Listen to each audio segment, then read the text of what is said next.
오늘 이 시간 하나님이 크게 쓰시는 지도자라는 제목으로 함께 은혜 받기 원합니다. 옛날 어르신들의 집안에 며느리가 들어와서 일이 잘 되고 집안이 평안하면 이런 말 합니다. 애기야, 내가 보통어리다. 내가 우리 집에 들어와서 우리 집이 하늘마다 잘 된다. 이런 말을 들은 적이 많이 있습니다. 복은 사람을 통해서 옵니다. 저주도 사람을 통해서 오는 거예요. 그런데 사람이 좋냐 나쁘냐는 그 사람이 있어서 이 잘 되면 좋은 사람이고, 그 사람 때문에 없어서 조용하고 잘 되면 그 사람은 나쁜 사람이에요.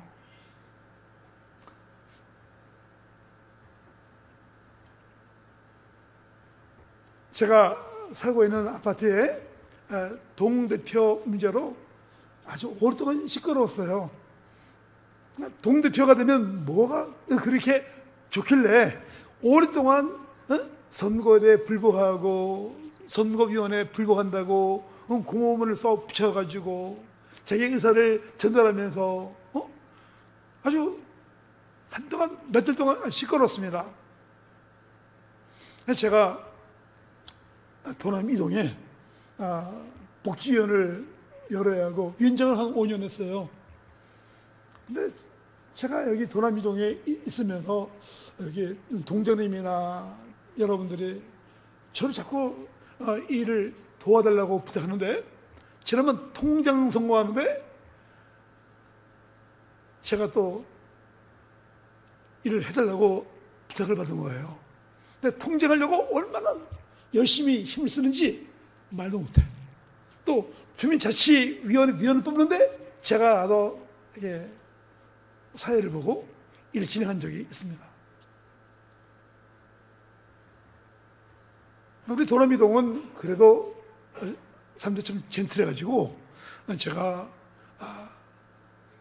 복지원이나 주민자치위원들 가운데 보면 절에 스님들도 여러 분이 나와요. 지역에 대표분들이 많이 되는데도 제가 말하면은 다 예 그렇습니다 하고 탁구를 내리고 순복해요. 어떻게 보면 우리 교회보다 더 제가 의사 진행할 때 편안해요. 저를 존경하고 인정하기 때문에 제 말을 다 잘 따라요. 근데 통장이 되기 위해서, 동대표 되기 위해서 이렇게 피를 튀기고 싸운 거 보니까 뭐가 있는 것 같다. 그들이 자기 유익을 위해서 하는 것인가, 우리 아파트의 그 지역의 발전을 위해서 하기 위해서 허시하려고 나서는 것인가 좀 알아보고 싶어요. 근데 우리가 일을 하면서 느끼는 것인데 사람이 너무 중요하다. 사람이 중요하다. 근데 좋은 사람을 보면요, 말이 없어요. 원망과 부정이 없어요. 좋은 사람을 함께 지내다 보면 좋은 추억이 남습니다. 또 그 사람의 수고의 흔적이 남아 있어요. 좋은 사람은 가는 곳마다 복이 따라갑니다. 오늘 본문의 주인공 요셉은 믿음의 사람으로 훌륭한 인물로서 탁월한 성품을 가진 사람이에요. 요셉은 믿음이 있었기에 승리했고 형통했고 축복을 받았습니다. 그의 믿음이 그를 위대하게 만들었습니다. 그의 믿음이 그로 하여금 포기하지 않는 사람, 끈기 있는 사람, 인내하는 사람, 유혹을 물리친 사람이 되게 하였고, 요셉을 감옥에서 건져내어 애굽의 총리가 되게 했습니다. 요셉은 야곱의 11번째 아들로서 형들에게 미움받아 애굽의 종으로 팔려가서 보디발의 집에 거하게 되었습니다. 그런데 놀라운 것은 요셉이 보디발의 집에 갔을 때 여호와께서 요셉과 함께 하셔서 그가 형통한 자가 되어 그의 주인이 여호와께서 그와 함께 하심을 보며 여호와께서 그의 범사에 형통하게 하심을 보았던 것이죠. 3월 9일 날은 20대 대통령 선거가 있는 날입니다. 불행하게도 지난 4년 10개월 동안 우리 대한민국 국민들은 모두 지쳐 지었습니다. 저는 박근혜 대통령, 저는 이명박 대통령 재임 시에 시청 앞에서 광우병 데모 시위할 때 저는 그때 당시 손목경찰서 교경 제가 회장이었어요. 제가 그때 우리 교경에 기운 가지고 생수와 빵을 사가지고 시청에 나갔습니다. 그때 서장님이 목사님 안 들으세요? 참 용기 많으십니다. 그때 문재인 대통령은 시청 앞에서 시위를 주도했어요. 광우병이 생긴다고, 그 고기 먹으면 뼈에 구멍이 생기고 뇌가 어떻게 된다고 먹지 말라고 선동했어요. 또 그분은 저 제주도에 대령 해군기지 만든 데서 시위했어요. 나라를 위한 건지 자기를 위한 건지 잘 모르겠어요. 근데 지금 우리나라 국민들 가운데 한 명도 광우병에 걸린 사람 없습니다. 네? 없어요. 대통령이 취임하자마자 주도 성장도 정책 피고 원자로 빠져서 중지시키고 했어요. 전문가들의 말 듣지 않고 자기 이념대로 한 것입니다. 우리가 OECD 국가 중에서 아주 상위 랭킹된 나라가 이제는 OECD 국가 중에 밑바닥에 내려앉게 되었어요. 지난 5년 동안에.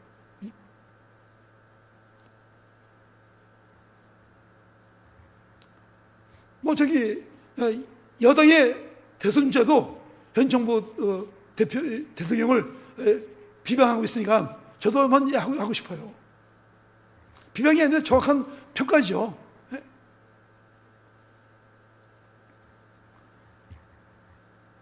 코로나 때문에 우리나라에도 많은 어려움을 겪을 때 이 땅에 확진자가 200명 생기자마자 교회 예배 금지 명령 내렸습니다. 네, 어제 확진자가 서울에만 5만 3천 명이 나왔어요. 어제 하루에 사망자가 200명에서 300명 사람이 죽습니다. 지금 대한민국의 코로나 확진자가 400만 명이 넘었고 세계 1위입니다. 대한민국 1위, 2위가 독일이에요.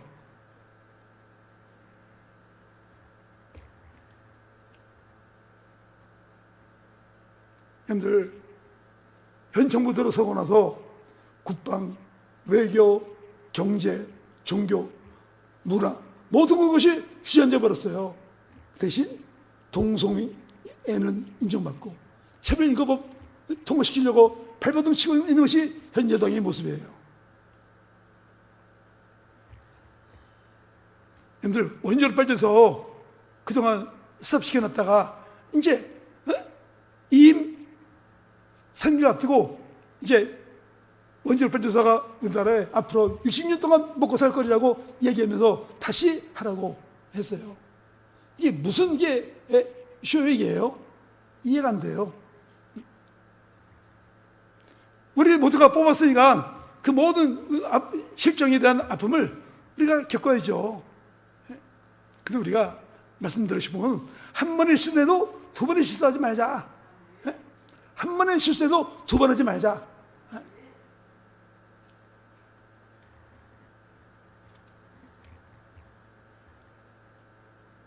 여러분들, 대선 후보자들이 여러분의 표를 얻기 위해서 가만히 서로 유혹하고 있지만 대통령 자리에 앉게 되면 음영한 괴계를 통해 여러분의 권리를 빼앗고 또 자기들의 욕심을 채우고 여러분들은 권력자의 노예밖에 되지 않습니다. 지금 세계 정세가 어떻습니까? 지난날에 코로나로 인하여 백신을 구하지 못해서 국가에서 옥에서 나온 삼성 이재용 회장에게 백신을 부탁한 적이 있고, 이번에 러시아 우크라이나 전쟁에 미국과 EU 연합이 우크라이나를 돕고 있지만 대한민국은 빠졌다는 이야기 있습니다. 그래서 미국에서 러시아를 돕는 나라들에게 무역 보복을 하겠다는 말까지 듣게 되었어요. 그렇게 K방역이라는 말을 통해 자랑하던 대한민국이 오미크론 확진자가 세계 1위가 되었다. 방역질병관리본부를 청구로 승인시켰더니 시키자마자 확진자 숫자가 수십 배, 수백 배 늘었습니다. 이렇게 가다간 정말 어떻게 되겠어요? 이 나라 보십시오. 인가 증가율 감소와 고령화, 신성장 독립부재에 글로벌 경기 둔화까지 겹쳐서 미래가 보이지 않습니다. 이런데 국가 안보와 경제를 살릴 수 있고 외교를 통해 나라의 앞길을 열고 편 가르기로 국민들을 서로 대적하는 마음을 하나로 묶을 수 있는 폭넓은 대통령, 통군 대통령을 선택해야 할 것입니다. 오늘 본문의 말씀에 나오는 믿음의 사람 요셉은 역경 속에서, 시련 속에서 억울하게 고통하며 살았지만 하나님의 은총을 입은 사람으로 그는 가는 곳마다 하나님께서 형통케 하심으로 인정을 받았습니다. 오늘 본문에 나온 어떤 사람인가요? 요셉을 통해 지혜를 배우시고 요셉과 같은 사람을 선택하시기 바랍니다. 첫 번째로 하나님의 영에 감동된 자로 하나님을 경외하는 자였다. 성경은 요셉에 대해서 어려서부터 남달리 지혜가 뛰어나다거나 학식이 높았다는 기록이 없습니다. 요셉은 서울대학 나왔다는 말 없어요. 그는 왕의 죄수들을 가두는 옥에 들어가서 관원장들의 꿈을 그렇게 정확하게 해석할 수 있는 능력을 어디서 얻게 되었는가? 그 유일한 해답은 아모스 3장 7절에 보면 주 여호와께서는 자기의 비밀을 그 종 선지자들에게 보이지 아니하시고는 결코 행하심이 없으시리라. 잠언 9장 10절에 보면 여호와를 경외하는 것이 지혜의 근본이요 거룩하신 자를 아는 것이 명철이니라. 그러므로 이 요셉은 야곱의 가족을 구원하고 이스라엘로 큰 민족을 이루게 하기 위한 사역자로 하나님 앞에 선택되었고 고난 속에서도 믿음을 지키고 하나님을 경외함으로 하나님의 종으로 인정받는 요셉이 술과 떡을 맡은 관원장들의 꿈을 해석하게 됐던 것이죠. 여러분, 요셉과 같은 지혜 있는 지도자가 있다면 얼마나 좋겠어요. 그렇다면 우리 앞에 어떤 역경과 시련이 온다 해도 잘 극복할 수 있게 될 것입니다. 그런데 이것은 결코 불가능한 일이 아닙니다. 우리도 요셉처럼 하나님을 진정으로 경외한다면 요셉과 같이 자신이 직면한 상황이나 닥쳐올 미래에 대한 정확한 판단을 내리고 고난을 슬기롭게 대비하면 이겨나갈 수 있습니다. 하나님께서는 자신을 경외하는 자들이 슬픔과 불행을 당하는 것을 원치 않으셔요. 그래서 고난이 닥쳐왔을 때 그들에게 알게 하시고 대비하게 하셔요. 여러분들, 저는 어떤 일을 당할 때 갑자기 당하지 않아요. 당하더라도 준비하는 가운데 당해. 저는 유의무한의 삶을 살려고 합니다. 한 번의 실수도 두 번 하지 말자. 두 번 하지 말자. 저는 우연이란 말을 너무너무 싫어해요. 제가 수고한 만큼 내 미래는 결정된다. 하나님은 땀 흘리고 수고한 자에게 미래를 보장하시지 그냥 하늘 바라보고 우연을 기다리는 사람에게 하나님이 복을 주지 않으셔요.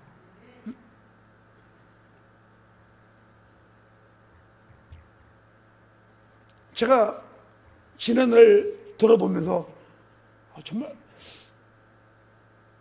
지혜롭다. 어린 나이에 어떻게 이렇게 미래를 얘기하며 주면서 살아왔을까, 그런 생각을 많이 해요.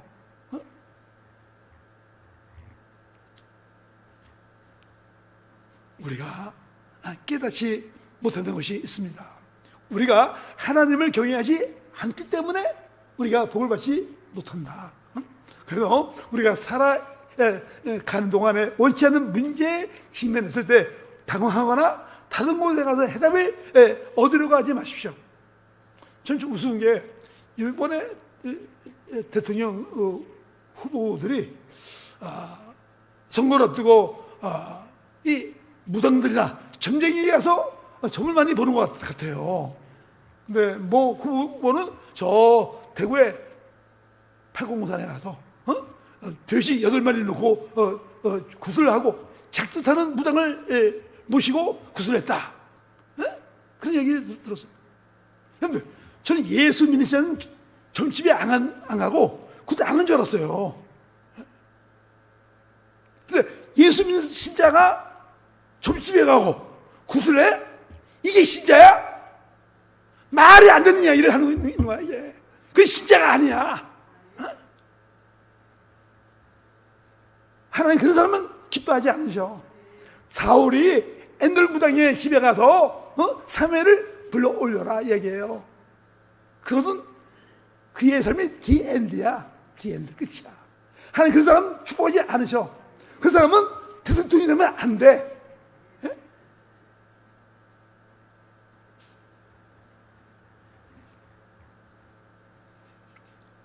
여러분들, 지금 우리나라에 보면 그야말로 내로남불이에요. 내로남불이야.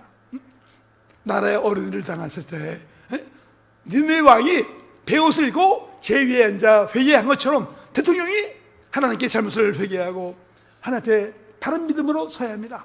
그리고 하나님 앞에 기도로 지혜를 간구해야 돼요. 그러면 하나님께서 대통령에게 놀라운 지혜를 주셔서 모든 일을 슬기롭게 지혜롭게 해결해 나갈 것입니다. 창세기 41장에 보면 애굽의 바로 왕이 요셉을 총리로 세우게 된 이유가 하나님의 신에 감동된 자였기 때문이에요. 요셉이 그 누구도 해석하지 못한 바로의 꿈을 해석할 수 있었던 것은 하나님의 신, 곧 성령에 감동되었기 때문이죠. 이것이 바로 요셉이 존귀하게 된 궁극적인 요인이었습니다. 성령에 의하여 감동된 자는 비록 철한 자라 할지라도 지극히 존귀하게 될 수 있습니다. 성령에 감동된 자는 비록 세상의 학문에 얻은 자라 할지라도, 그리고 그의 신문이 비천하다 해도 존귀하게 될 수밖에 없습니다. 여러분이 비록 가진 것이 없고 배운 것이 없을지라도 성령 충만한 삶을 살 때 세상에서 인정받는 실력자가 될 줄로 믿습니다. 두 번째로, 이 요셉은 어떤 사람이냐? 높은 윤리 수준을 지닌 자였습니다. 창세기 39장 10절에서 요셉은 보디발의 아내 집요한 유혹에도 넘어가지 않았고 자기 마음을 지켰습니다. 요셉은 철저하고도 또 단호하게 제 유혹을 뿌리쳤습니다. 보디발의 아내나 동생에 대한 분노를 참지 못하고 자신의 동생을 노예로 팔아버린 형들과는 확실히 구분되는 모습이었어요. 요셉이처럼 높은 윤리 수준을 유지할 수 있었던 것은 하나님께서 자신과 함께 하신다는 믿음이 있었기 때문입니다. 그래도 그는 감히 하나님 앞에 죄를 지을 수가 없었습니다. 이처럼 하나님을 바라보며 그 앞에서 믿음으로 살아가는 사람들은 세상이 아무리 타락하여 죄가 만연할지라도 결국 죄악에 물들지 않으며 항상 순결한 삶을 살아갑니다. 노아를 보십시오. 그가 살던 시대는 죄가 홍수를 이뤘던 세대였습니다. 그러나 성경은 노아에 대하여 말합니다. 은이여 당대 완전한 자라, 이렇게 평하고 있습니다. 노아가 죄악이 관영한 세상에 살면서도 타락하지 않고 의인으로 완전한 자로 남을 수 있었던 비결은 바로 하나님과 동행하였기 때문입니다. 때문에 세상의 어떠한 유혹과 핍박에도 굴하지 않고 의로운 삶을 살아갈 수 있었습니다.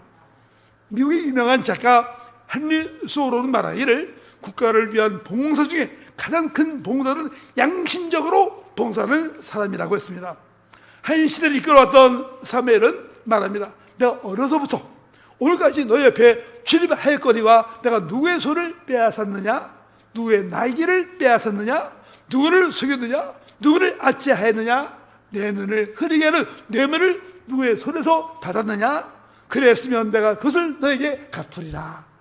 이렇게 백성 앞에 단대히 선언합니다. 그때 백성들이 말합니다. 당신의 삶은 물질에 깨끗했다고 대답합니다. 또 느헤미야서를 보면 느헤미야는 총독이었지만 자신의 특권을 남용하지 않았습니다. 도둑하지 않았고 땅도 사지 않았습니다. 백성들의 부담을 덜어주려고 총독으로서 사례도 받지 않았습니다. 우리도 물질이 깨끗하고 청렴 결백한 양심적인 사람을 선택해야 되겠습니다. 세례와 요한을 죽이도록 한 헤롯 왕 보십시오. 그는 통치자로서 양심이 죽은 자였어요. 이 헤롯은 안티바브 헤롯으로 동생인 빌립의 아내 헤로디아와 결혼합니다.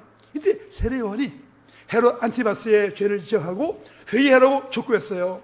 그런데 헤롯 안티바스는 자기를 책망하는 세례 요한에 대하여 존경심을 갖고 있었지만 시간이 흘러가자 자기 양심과 전혀 상관없는 양심을 배반하는 결정을 하게 되는 것이죠. 나라 지도자란 완전할 수 없어요. 그러나 양심의 소리를 듣는 자가 되어야 합니다.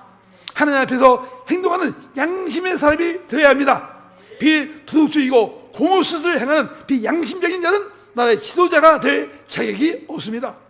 세 번째로 요셉은 어떤 사람이냐? 위기를 알고 전략을 추구하는 지혜자였다. 훌륭한 지도자는 위기 때 확인됩니다.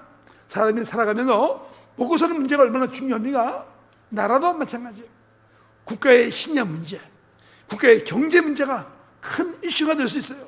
요즘 우리 대한민국 국민들은 전쟁에 대한 공포심이 있어 무조건 평화를 원합니다.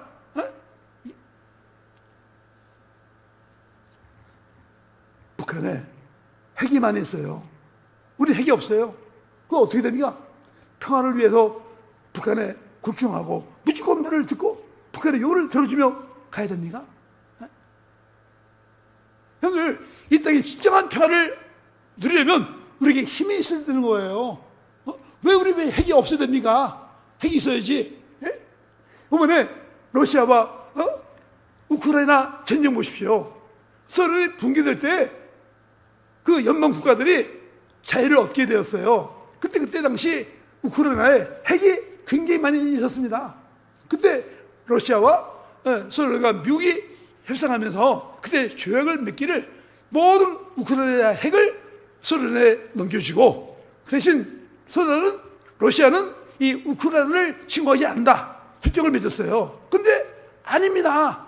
지금 푸틴이 어떻게 합니까? 푸틴은 아주 악마예요. 제2의 히틀러예요.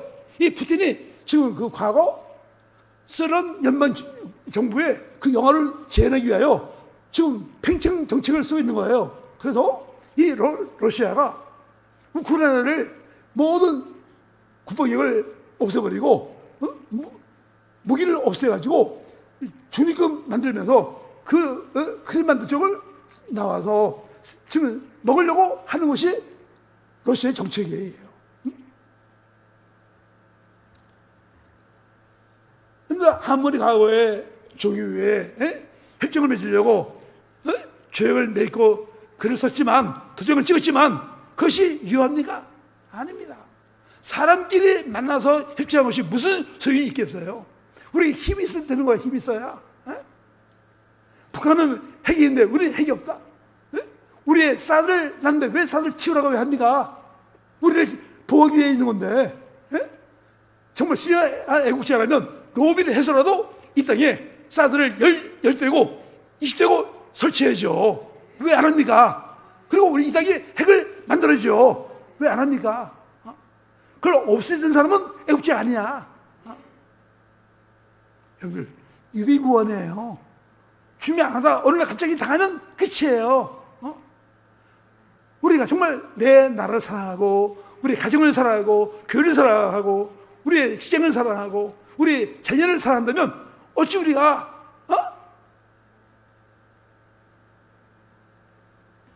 한간 얘기를 할 수 있겠냐고요.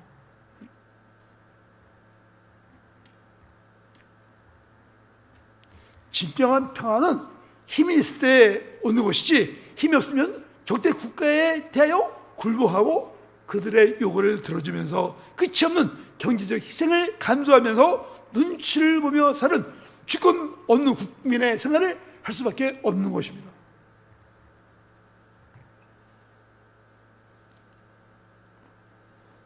그러나 지혜로운 지도자는 전략을 세웁니다. 창세기 41장 34절 35절 보면 요셉은 바로에게 7해 풍년 동안에 애굽 땅의 모든 공물의 5분의 1을 거두고 각 성에 비축하라고 조언합니다. 그리고 그 조언에 따라 풍년 때 식량을 마음대로 허비하지 않고 비축해 둠으로써 결국 애굽 사람들은 극심한 흉년 7년 동안에 자신들의 생명을 보존할 수 있었습니다. 이처럼 오늘날에도 사람들은 어려운 때를 대비해서 은행이나 보험회사에 적금을 들고 보험을 듭니다. 느헤미야서에 보면 총독 느헤미야는 70년 동안 버려졌던 예루살렘 성을 재건하기 위해 하나님께 기도합니다. 온갖 비난과 대적자들의 위협 속에 밤낮 깨에서 무기와 연정을 들고 싸우고 일하면서 외부로부터 침입 가능성이 줄어들자 내부적인 갈등이 일어났어요. 계속되는 이주민으로 인한 인구 증가와 흉년으로 인한 심각한 식량난에 시달리게 되었어요. 이런 어려움 가운데 세금을 낼 수 없는 백성들은 자신의 집과 토지를 부자들에게 저당잡히고 심지어 자녀를 노예로 팔아버리는 비극이 일어나게 되었죠. 이때 느헤미야는 상황을 파악하고 심각한 문제를 인식을 하였습니다. 그리고 문제 요인이었던 귀족들과 관리들을 책망합니다. 동족의 어려움에 무감각한 그들의 탐욕을 꾸짖었어요. 동시에 경제적 난국을 해결할 현민적인 조치를 취했습니다. 이 시대에도 지도자는 문제를 바로 인식하고 이를 위한 대안을 내놓을 수 있어야 합니다. 구체적인 대안이 없는 지도자에게 이 나라를 맡길 수 없는 거예요. 느헤미야 같은 지도자, 요새 같은 지도자에게, 다니엘 같은 지도자에게 이 나라를 맡게 됩니다. 느헤미야와 요셉과 다니엘 같은 지도자가 나올 수 있도록 여러분들 기도하시기 바랍니다.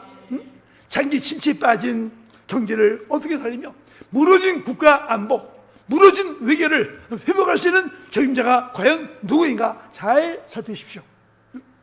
우리나라가 대통령 중심제라 대통령을 잘못 선택하면 나라가 망하게 돼 있어요. 그래서 우리나라 보시죠. OECD 국가 중에 과거에 정말 10대 교육국으로서 정말 엄청난 발전을 구가던 대한민국이 문재인 정부 들어서라서 계속 다운되어 이제는 바닥에 내려오게 됐는지 바닥에. 여러분들 얼마나 외교를 못하고 고립되었으면 코로나 때 백신을 못 구해와서 옥에서 나온 이재용 삼성 회장에게 백신을 구해오라고 하겠습니까?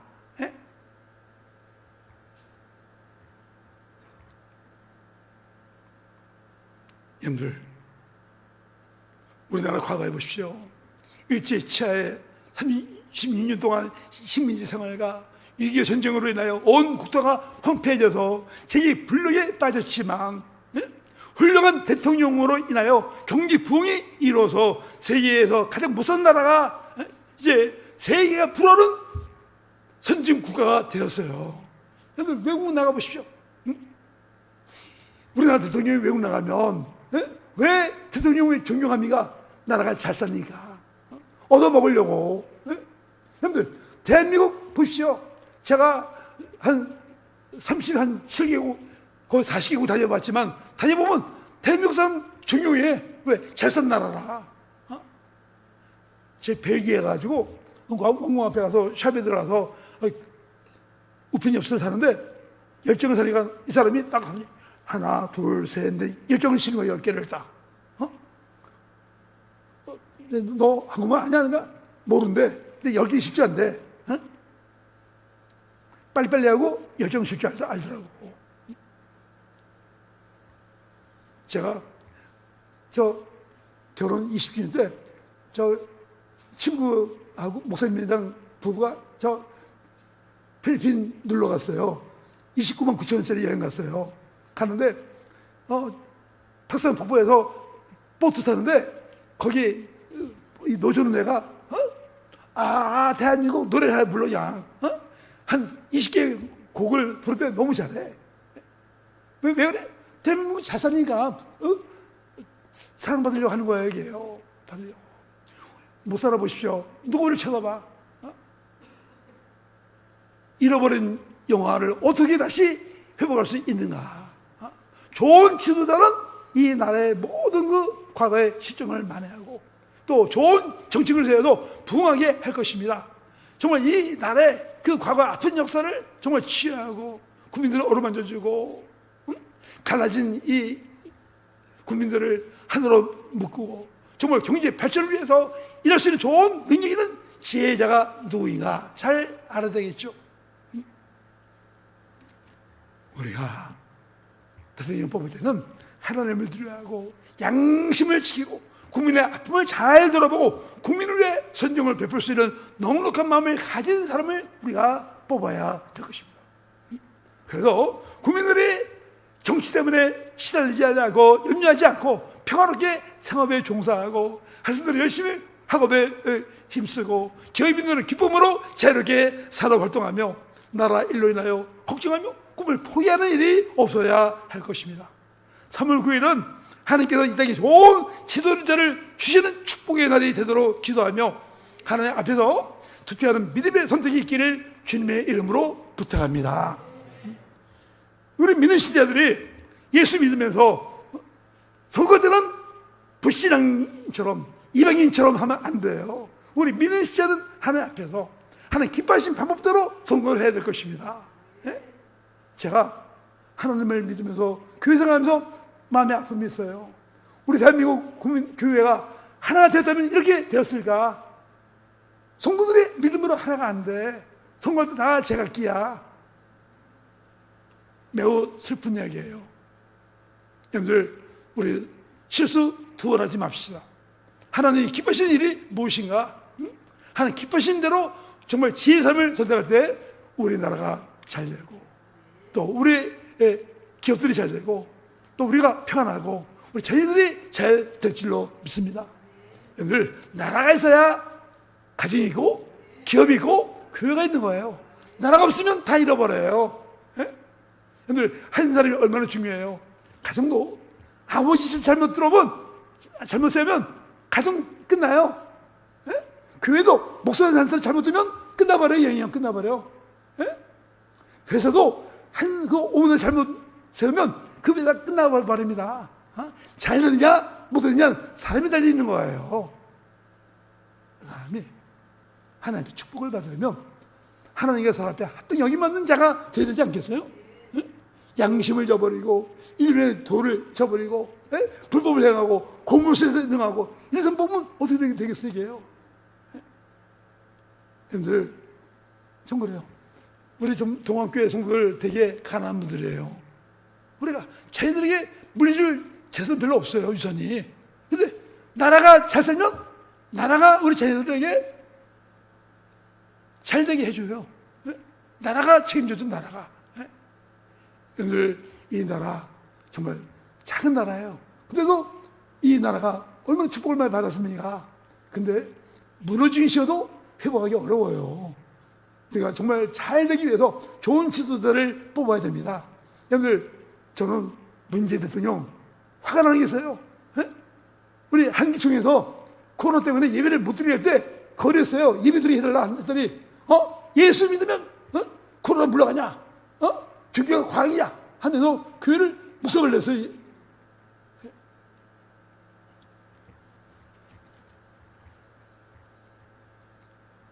기가 막힙니다. 이제 물러갈 날이 얼마 안 남아서 다행이지만 또다시 이런 일이 되지 않도록 우리 모두가 기도하시고 하나님 앞에 정말 하나님 앞에서 믿음의 선택을 한 여러분 되시기를 바랍니다. 여러분들 한 번에 실수할지언정 두 번 하지 마십시오. 기도합니다.